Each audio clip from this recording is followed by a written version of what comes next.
Chers bien-aimés, bonjour. Je vais commencer la suite de cette étude sur le prix de notre foi par le texte de Jean chapitre 3, verset 8. Il est dit ceci: le vent souffle où il veut.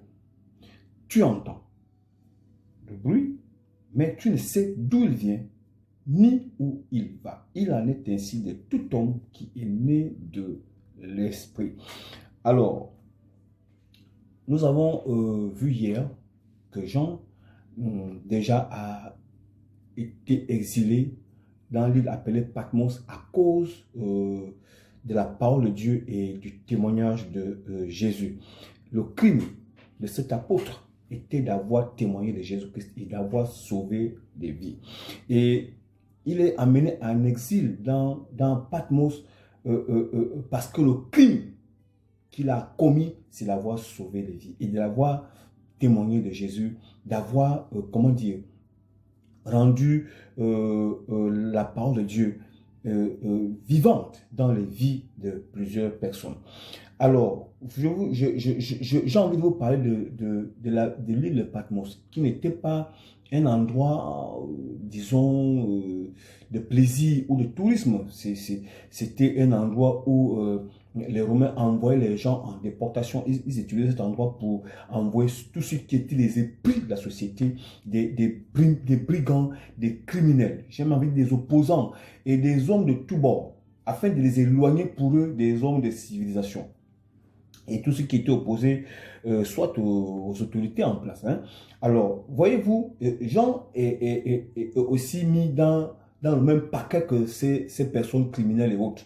Et Jean n'est pas jeune quand on l'envoie là-bas. Jean, il a plus ou moins 95 ans d'âge. Et pour certains, c'est 98. Et vous voyez, ils n'ont pas eu égard à son âge parce que c'était un homme vieux. Non, ils se sont dit, c'est un criminel, c'est un criminel. La sentence, c'était qu'il fallait qu'il soit exilé. Vous savez, la Bible dit, le vent souffle où il veut. Et tu entends. Tu ne sais d'où il vient, ni où il va. Il en est ainsi de tout homme qui est né de l'Esprit. Quand le Saint-Esprit t'envoie, t'oriente quelque part, tu n'as pas à regimber contre les aiguillons.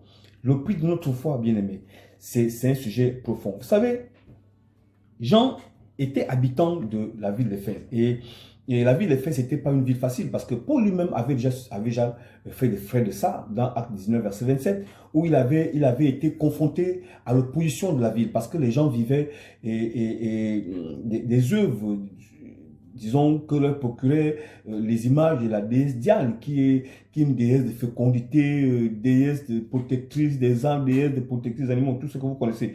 Et c'est une ville qui était une ville d'idolâtres, et c'était une ville terrible. Et Jean s'y installe et commence à faire l'œuvre de Dieu. Et cela lui a valu le crime. Alors, je vais vous dire une chose. Bien aimés, nous sommes des hommes spirituels.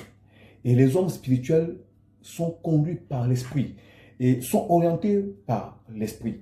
Et vous allez voir que la plus belle rencontre de Jean, c'était dans l'île de Patmos, à un endroit aussi hostile où les gens sont de caractère bizarre. Et la première recommandation, c'est-à-dire que Jésus lui dit de faire, c'est d'écrire à l'ange de l'église d'Éphèse. Ça veut dire que c'était un endroit très important et Jésus voulait effectivement sauver les âmes et réparer, la faiblesse de cette église. Et parce que effectivement, c'était la ville dans laquelle résidaient Jean. Et alors, vous savez, il est bon d'aimer le Seigneur. Cette étude est une très longue étude qu'on va continuer.